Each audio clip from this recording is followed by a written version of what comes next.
Komið sæl, ég heiti Ævar Þór og ég leikari, rithöfundur og svo ég líka stundum vísindamaður í sjónvarpinu og í útvarpinu. Eitt af því sem ég vinn við að útskýra flókna hluti þannig að allir skilji. En stundum það svolítið snúið, af því að við fullorðna fólkið, þótt við þykjumst vita allt, að þá vitum við eiginlega ekkert allt. Og suma hluti erfiðara að útskýra en aðra. Og eitt af því erfiðasta í öllum heiminum að útskýra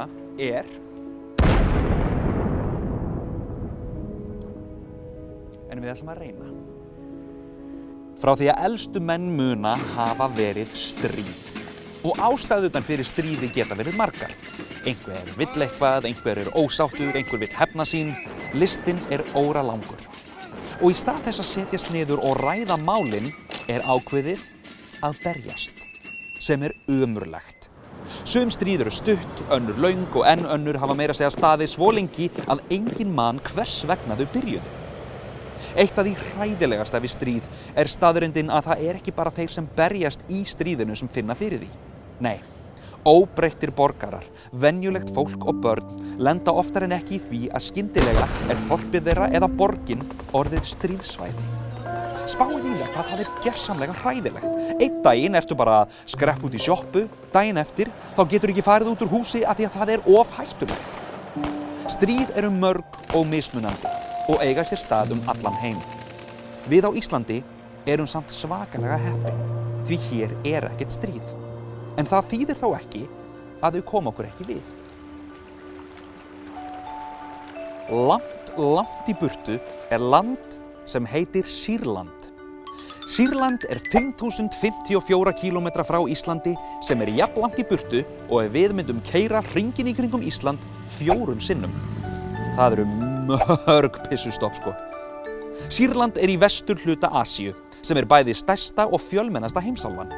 Höfuðborgin heitir Damaskus og opinbera tungumálið arabíska sem hljómar allt öðruvísi en íslenska.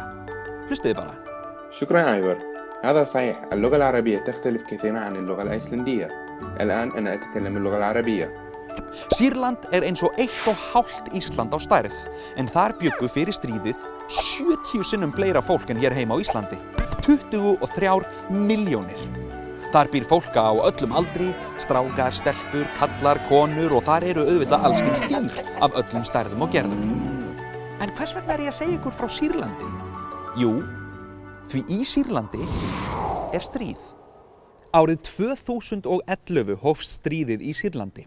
Það 5 ár síðan. Hugsum okkur aðeins, hvað vorum við eiginlega gömul fyrir 5 árum síðan? Finnst þér ekki ótrúlega langt síðan og margt sem hefur gerst? Þá geturðu rétt ímyndað þér hvernig fólkinu í Sýrlandi líður. Og það flókið og erfitt að útskýra hvernig þetta stríð byrjaði, en við getum sagt, ef við ætlum að einfalda þetta alveg svakalega, að mótmælendur vildu fá nýjan forseta og börðust gegn sýrlenska hernum. Þannig byrjaði það. Það orðið töluvert flóknara síðan þá. Áður en stríðið hófst var Sýrland vinsæll ferðamannastaður, alveg eins og Ísland. En í dag þá ekkert svakalega margir sem getur hugsað sér að fara þangað í frí. Ástæðan fyrir því einföld. Afleiðingar stríðsins hafa verið, hreint út sagt, skelfilegar. Síðan stríðið byrjaði hafa 6.000 skólar verið eyðilagðir. Það 1 af hverjum 4 skólum. 2 af hverjum 3 spítulum hafa verið skemmdir, helmingur lækna flúinn, það erfitt að nálgast vatn, rafmagnsleysi vandamál og matur miklu dýrari heldur en hann var áður. Eins og þið heyrið, þá hefur lífið í Sýrlandi gjörsamlega snúist á hvolf. Nú ætlum við að heyra söguna af Söyu og hún ætlar meðal annars að tala fótbolta.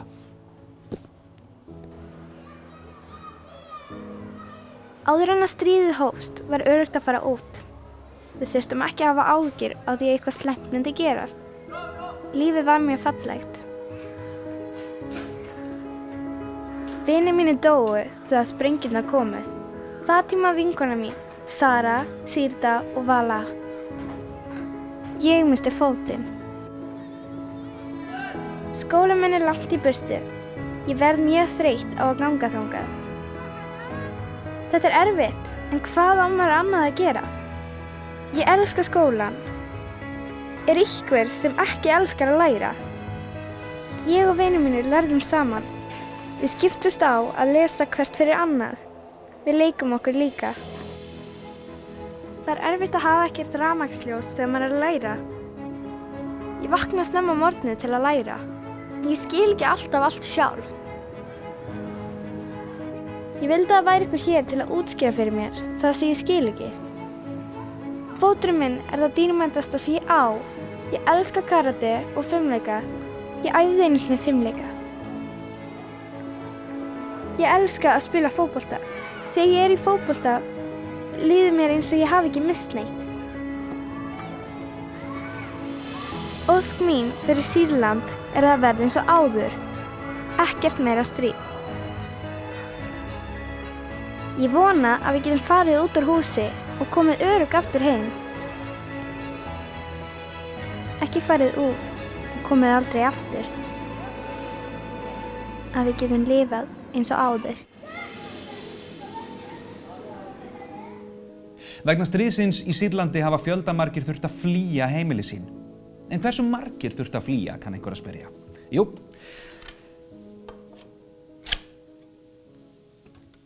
Helmingur þjóðarinnar. Muniði, ég sagði ykkur áðan að það byggju 23 milljónir þar. Helmingurinn af þeim hefur þurft að flýja vegna stríðsátaka og meiri hlutin af þeim eru börn. Ef við berum þetta saman við Ísland, að hálf þjóðin þyrfti að flýja, væri það eins og ef allir í Reykjavík og Kópavogi, hvert einasta mannsbarn, þyrfti að flýja. Og spáið í það hvað það er erfitt að geta ekki lengur búið heima hjá sér af því að það er of hættulegt. Flestir flóttamannanna eru ennþá einhvers staðar í Sýrlandi því þeir vilja ekki fara frá landinu sínu. En sumir þeirra hafa flúið til landana í kring, eins og Líbanon, Jórdaníu, Íraks og Tyrklands. Enn aðrir hafa svo flúið til Evrópu, en langflestir halda sig samt í Sýrlandi eða í nágrannalöndunum. En það er hægara sagt en gert að komast til Evrópu. Sjóleiðin á milli Tyrklands og Grikklands hefur verið kölluð hættulegasta sjóleið í heimi.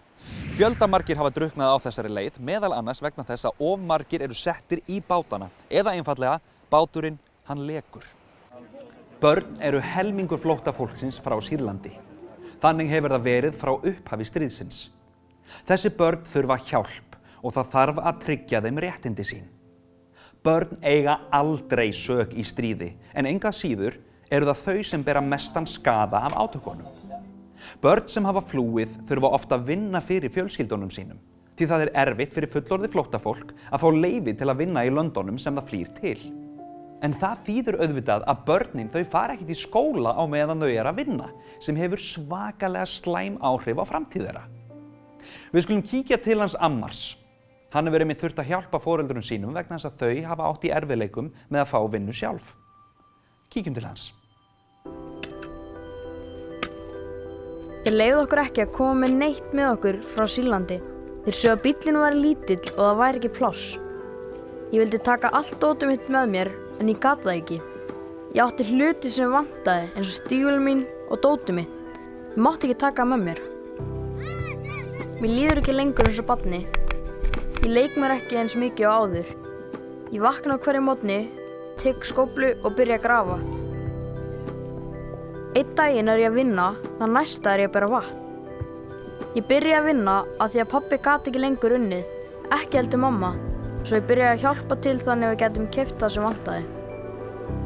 Ég læt foreldra mína fá peninginn sem ég vinn mér inn svo þeir geti keypt mat handa okkur að borða. Mér finnst ekki gaman í skólanum hér, en mér fannst gaman í skóla í Sýrlandi. Hérna þarf maður að vinna og bera vatn fram og tilbaka. Ég hef ekki tíma til að læra. Ég er orðinn þreyttur þegar ég mæti í skólan því þá er ég búinn að fara í bakarið, sækja vatn eða vinna. Ég er svo þreyttur þegar ég kem í skólan að ég sit bara þar, ég segi ekkert. Mér finnst frístundaheimili miklu skemmtilega en skólinn. Allir vinir mínir eru þar og við lærum miklu meira þar en í skólanum. Núna er ég að vinna með UNICEF, en UNICEF eru barnahjálp Sameinuðu þjóðanna og hjálpa börnum út allan heim. UNICEF var til staðar í Sýrlandi fyrir stríðið og mun verða þar meðan á stríðinu stendur og eftir að því lýkur. Og þau hafa með hjálp fólks allan heim gert ótalmargt gott. Til dæmis, bara árið 2015 gáfu þau 800.000 börnum hlý föt og teppi, gáfu meira en 1 milljón börnum námsgögn, bólusettu nærri 3 milljónir barna gegn mænusótt til að koma í veg fyrir faraldur sem tókst og hjálpuðu nærri 8 milljónum manns að fá aðgang að hreinu vatni. Og þá ég bara að nefna nokkra hluti. Í nágrannaríkjunum fengu milljónir barna á flótta sömuleiðis neyðarhjálp. Neyðaraðgerðir UNICEF í Sýrlandi, Líbanon, Tyrklandi, Jórdaníu og Írak eru þær stærstu sem samtökin hafa nokkru sinni ráðist í af því að fjöldi flóttamanna svo mikill. Pælið í því ef að megnið af vinum ykkar væru flúnir eða dánir vegna stríðs. Það veruleiki sem Moheb býr við. Hann býr í Aleppo í Sýrlandi. Lífið fyrir stríð þegar við vorum heima, það var ekkert betra en það. Vinir okkar voru nálægt og við mistum aldrei neina vini. Mér skemmtilegast að spila skák. Þegar ég spila finn ég frið og ró. Ég samgleðst vinum mínum ef hann vinnur mig. Ég vil að hann vinni. Ég missti vin minn, Ómar. Við vorum saman einn daginn og hann stóð upp til að fara heim. Næsta dag frétti ég að hann hafði dáið. Hann var heima hjá sér með foreldrum sínum og sprengjan lenti á þeim og þau dóu öll. Áður en hann dó gaf hann mér stílabók sem hann sagði að væri gjöf frá honum til mín. Þessi bók það dýrmætasta sem ég á. Mér langar að vera lögfræðingur í framtíðinni svo ég geti hjálpað þeim sem eru kúgaðir. Ég elska að hjálpa fólki og óska þess að góðir hlutir gerist fyrir aðra, ekki bara sjálfan mig. Öll barátta UNICEF byggir á barnasáttmálanum. En hvað það? Jú, barnasáttmálinn samningur sem fjallar réttindi barna. Þar segir meðal annars að öll börn eiga rétt á því að fara í skóla, öll börn eiga rétt á því að láta í ljós skoðun sína, öll börn eiga rétt á því að hljóta vernd frá hvers kyns ofbeldi eða vanrækslu. Og það bara lítill hluti af þeim réttindum sem öllum börnum eru tryggð með barnasáttmálanum. Af því barnasáttmálinn hann gildir fyrir öll börn á aldrinum 0 til 18 ára gömul og það skiptir engu máli í hvaða landi barnið fæddist, hvaða tungumál það talar eða á hvaða trúir, barnasáttmálinn gildir fyrir öll börn. Hvort sem þau fæddust á Íslandi, Kambódíu, Kanada eða Sýrlandi. Því miður eru lífsskilyrði barna í þessum löndum mjög ólík og ekki allir hafa það jafn gott eins og við hér á Íslandi. Í löndum þar sem stríð hefur geisað, eins og til dæmis síðustu 5 árin í Sýrlandi, hefur það áhrif á líf barna og aðgengi þeirra að þeim grundvallarréttindum sem tryggð eru í barnasáttmálanum. Hún Mirna, sem hefur verið í flóttamannabúðum í Írak í meira en heilt ár, hefur sterkar skoðanir á réttindum barna og því hvernig brotið hefur verið á þeim síðan stríðið byrjaði. Við skulum heyra hvað hún hefur að segja. Ég frá Írak og við höfum verið hér í 1 ár og 3 mánuði. Við búum hér í flóttamannabúðunum. Það fór mjög vel okkur heima í Karkos. En við fórum hingað þegar vinur pappa hringdi klukkan 11 kvöldið til að tala við hann. Hann sagði, farðu út, Daesh að koma. Við byrjum að pakka dótin okkar. Það voru sprengjur rétt hjá húsin okkar. Við höfum réttindi í skólanum mínum í Karkos. Réttindi barna eru eiginlega ekki virt hér. Hlutir eins og leiksvæði, hreinn skóli, heimili, þetta eru allt réttindi barna. Mér finnst réttindi skipta mjög miklu máli. Skilaboð mín til fólks að þið biðjið fyrir okkur. Biðjið fyrir öryggi okkar og að við getum snúið aftur heim. Ekkert annað.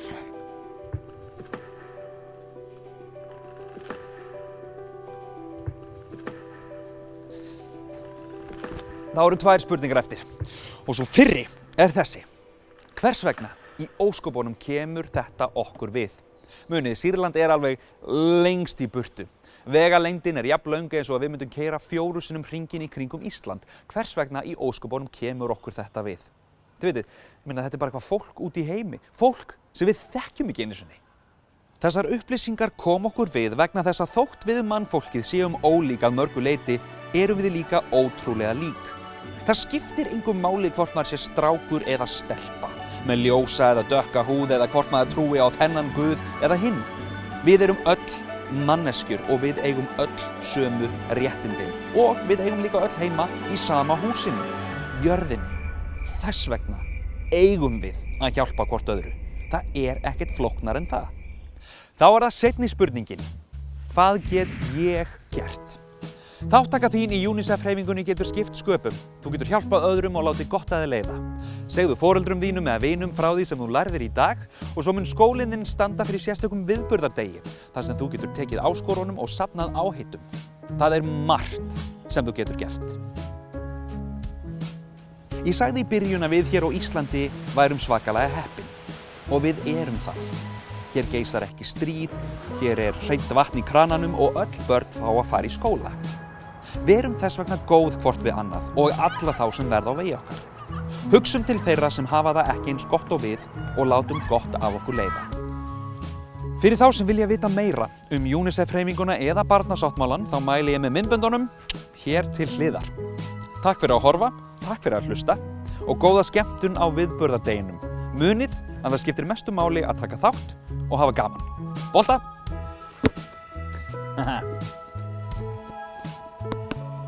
Kann ekki kveikja. Ég held að batterín búinn. Það þarf að laga boltan, batterín eru búinn.